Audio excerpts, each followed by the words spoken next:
Yo, what's good, Too Funny Crew? It's your boy, Ja Too Funny, man. Today we're reacting to The Internet Has Changed Me.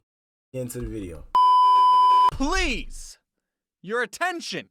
Your Please. attention. Hey, may I have some? Please. Please. That's how it feels, bro. That's exactly how it feels as a content creator. What if I put up gameplay of Subway Surfer and used a robot voice? Would that keep you stimulated? Wikipedia says that people born between the year 1981 and 1996 are part of a group called millennials. And I am a 96 baby. Hello, year of the rat. What's up? I'm cusping on that millennial Gen Z line, so I can relate to all you Gen Zers, okay? I know what cap means. I know what drip means, and okay. I'm starting to understand what this is. I also don't remember where I was when 9/11 happened. However, Gen Z, there is a difference between us. We're both a generation that grew up on the internet. True. But you grew up with the internet. I did. We grew up with the internet. The internet didn't used to always look like this. It has metamorphosized a multitude of times. Hell yeah, boy. Hey, that old internet, boy. Now, if you I remember when I was little, bro. I'm 17, you know. When I was like a young one, like this was like 2009, bro. It was like this little kid website, like they had every game, like they had Spider-Man, bro. You could do anything. Older millennial, they'll tell you the horror stories of the late 90s internet. How the internet used to be paired with your home's landline. And if you don't know what a landline is, good. If you wanted to surf the net at blazing speeds of 7 kilobytes a second, then you couldn't use your telephone at the same time. This was before texting even existed. So if you needed to talk to someone, you had to call them and look up their phone number in that 20-pound weapon known as a phone book. And then if someone else was using the internet, they'd get the pleasure of listening to...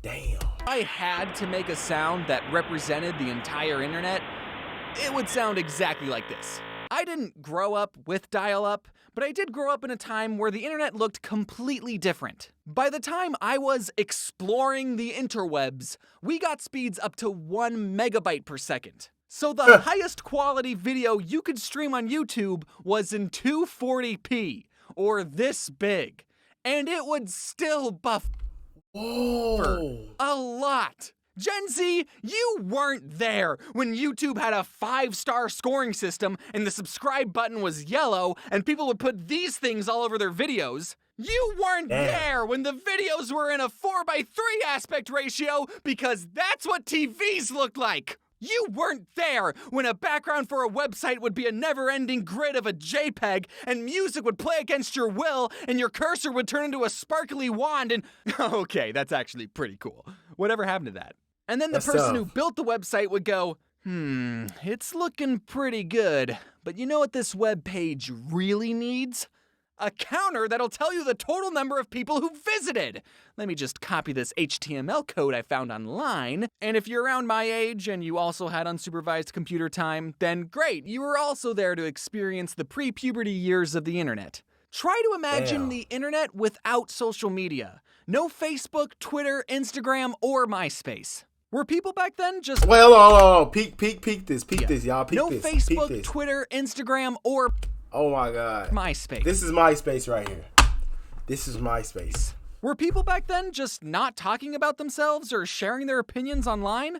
Were we as a society more connected with the people we knew in the real world?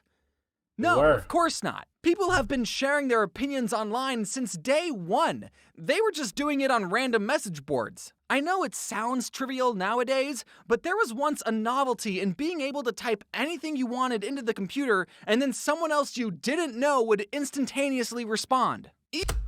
That's how it was, bro. It was like some dark years, bro. Even Neopets, a game targeted to children, had chat rooms and let anyone send unfiltered messages to children. I'm surprised I didn't meet any weirdos. That's one thing that'll never change with the internet. There will always be weirdos online. In fact, most of a weirdo's life is spent behind a computer. I would know. I think people loved sending messages so much that sometimes your friend would send you a message that said, "You've just been hit by the duck truck. Send this message to 8 of your friends and you'll be as sexy as a truck."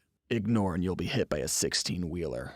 You That's have how I 7 be. days. That's And how I be. instead of blocking that person, some people would keep the chain going. Hey, I have a quick question. When was the last time you ever had to type a specific website into your address bar? Probably somewhere about 10 years, give or take. You just type in a Y, and then YouTube pops up. You put in a T, you get Twitter, and P gets you pictures of alligators.com. And if you had a specific question you wanted to ask the internet, you just Yahoo it, right? Yahoo? Oh, no, that's not the one you kids are using. You kids are Yeah, Yahoo is just using that Yahoo. new search engine, right? Ask Jeeves?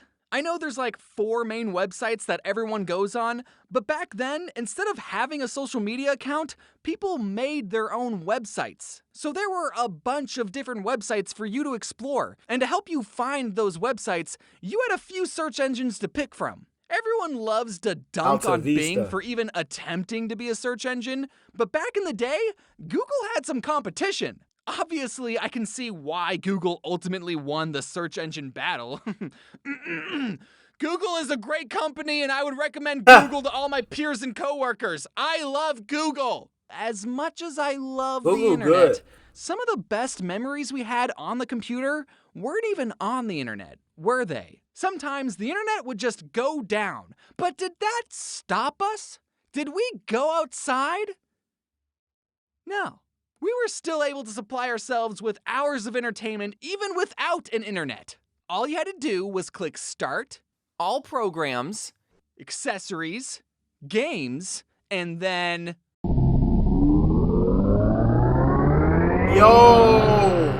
Space Cadet Pinball. I guarantee every millennial watching this right now just got hit with a big wave of nostalgia.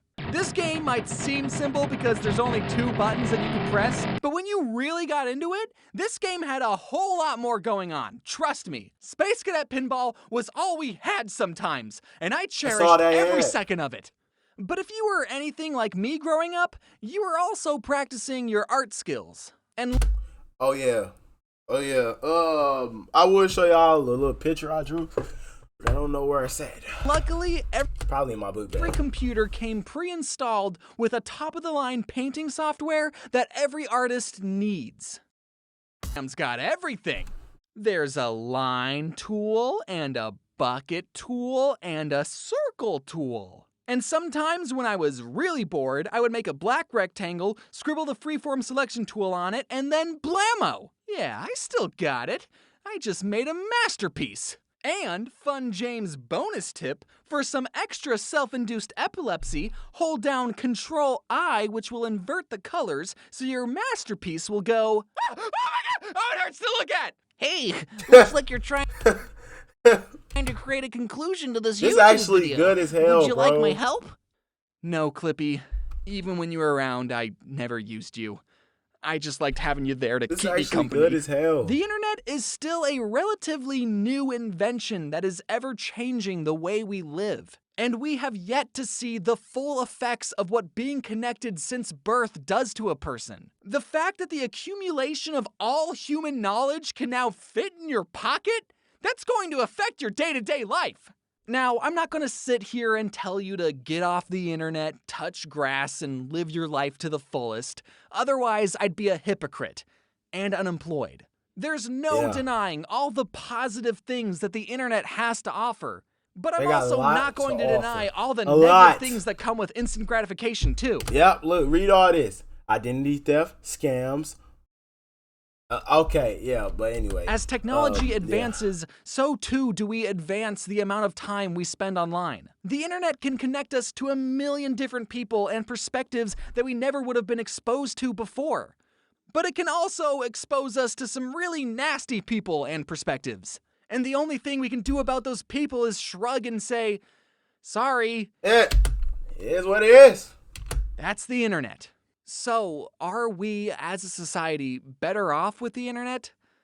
I think so, but just I don't know, just remember to drink water and stretch. All right, that's the lesson of this Yeah. video. Go stretch. I'm Make sure you drink water, stretch, eat healthy. serious. Right now, go touch your toes. All right. Thank you all so much for touching my watching this toes video right now. about the internet and how it's changed. One thing that hasn't changed is how amazing my team is. Please, everyone, give them a All right. big round of applause. Let's give them They a did round of amazing. applause. Shout out to Funny Moni. Era. Yeah, yep. It is over. All right, guys. Well, this is the end of this video. Yeah, I really felt like I learned a lot of stuff about this. The internet has changed people in different type of ways. But yeah, guys, we on the road to 1,000, man. Make sure y'all subscribe down below and press the like, and more daily content coming. We on the road.